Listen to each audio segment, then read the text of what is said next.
Hi friends, നെക്സിയാണേ. നമ്മുടെ അടുത്തൊരു Hebrew class ആണ് കേട്ടോ. അപ്പോൾ ഇതിൽ ഇന്ന് ഞാൻ പറയുന്ന കാര്യങ്ങൾ കഴിഞ്ഞ ക്ലാസ്സിലെ എനിക്ക്, നിനക്ക്, അവന്, അവൾക്ക് എന്നൊക്കെ നമ്മൾ പഠിച്ചില്ലേ, അതുമായിട്ട് കണക്ട് ചെയ്ത് പഠിക്കേണ്ട കാര്യങ്ങളാണ് കേട്ടോ ഞാൻ പറയണത്. അപ്പോൾ നമ്മുടെ സബ്ജക്റ്റിലേക്ക് പോകാം. ഇന്ന് പഠിക്കുന്നത് ഉണ്ട്, പിന്നെ ഇല്ല, ഉണ്ടായിരുന്നു, ഉണ്ടാകും എന്നൊക്കെ നമ്മൾ പറയില്ലേ. അതായത് ഹാവ്, ഹാസ് എന്നുള്ളതും പിന്നെ ഹാഡ് എന്നുള്ളതും വിൽ ഹാവ് എന്നുള്ളതും. അപ്പോൾ ഹാവ് എന്നുള്ളത് അല്ലെങ്കിൽ ഹാസ് ഹാവ് എന്നുള്ളതിന് ഹീബ്രുവിൽ വരുന്നത് യഷ് എന്നാണ്. യഷ്. അപ്പോൾ എനിക്കുണ്ട് യഷ്ലി, അവനുണ്ട് യഷ്ലോ, പിന്നെ അവൾക്കുണ്ട് യഷ്ല, പിന്നെ നിനക്കുണ്ട് എന്ന് നമ്മളൊരു മെയിലിനോട് പറയുമ്പോൾ യഷ്ലഹ. ഇപ്പോൾ യഷിൻ്റെ അർത്ഥം ഉണ്ട് എന്നാണല്ലോ. ഇനി ഇല്ല എന്നുള്ളതിന് എന്നാണ്. എൻലി, എനിക്കില്ല. എൻലോ, അവനില്ല. എൻല, അവൾക്കില്ല. എൻലഹ. എൻലഹ എന്ന് വെച്ച് കഴിഞ്ഞാൽ നിനക്കില്ല എന്ന് ഒരു മെയിലിനോട് പറയുന്നത്.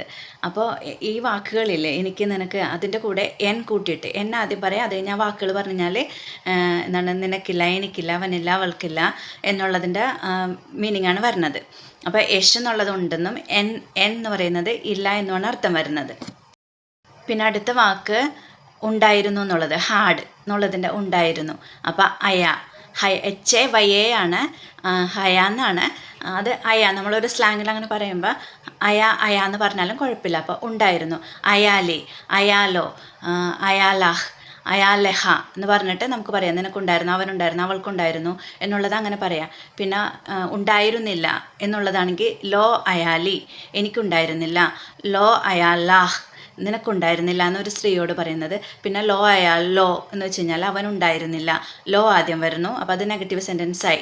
അയാന്നുള്ളത് ഉണ്ടായിരുന്നു എന്നുള്ളതും ലോ അയാളെന്ന് വെച്ചാൽ ഉണ്ടായിരുന്നില്ല എന്നുള്ളതുമാണ് വരുന്നത്. മനസ്സിലായോ? അപ്പോൾ നമ്മൾ യഷ് പഠിച്ചു, എൻ പഠിച്ചു, ഉണ്ട്, ഇല്ല എന്നുള്ളത് പഠിച്ചു. പിന്നെ ഉണ്ടായിരുന്നു എന്നുള്ളത് അയാന്ന് പഠിച്ചു.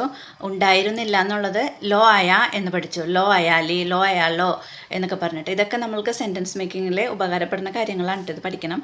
പിന്നെ ഫ്യൂച്ചറിൽ നിനക്കുണ്ടാകും, എനിക്കുണ്ടാകും, അവനുണ്ടാകും, അവൾക്കുണ്ടാകും എന്നൊക്കെ നമ്മൾ പറയില്ലേ, അതിന് ഉപയോഗിക്കുന്നത് ഉണ്ടാകും എന്നുള്ളതിന് വിൽ ഹാവ് എന്നുള്ളതിന് EA എന്നാണ് വരുന്നത്. അപ്പോൾ എന്ന് വെച്ച് കഴിഞ്ഞാൽ വിൽ ഹാവ് ഉണ്ടാവും. ഇപ്പോൾ എനിക്ക് ഉണ്ടാകും എന്നുള്ളത് ELI എന്ന് പറയും. പിന്നെ നിനക്കുണ്ടാകും എന്നുള്ളത് ഒരു ഫീമെയിലിനോടാണെങ്കിൽ ELAH എന്ന് പറയും. പിന്നെ അവനുണ്ടാകും എന്നുള്ളത് ELO. അങ്ങനെ ആ വാക്കുകൾ നമ്മൾ കൂട്ടി പറയണം. പിന്നെ ഉണ്ടാവില്ല, won't have, will not have എന്ന് പറയില്ലേ, അതിന് ലോ EA അങ്ങനെയാണ് പറയുന്നത്. ലോ EA, ലോ ELI, ലോ ELA,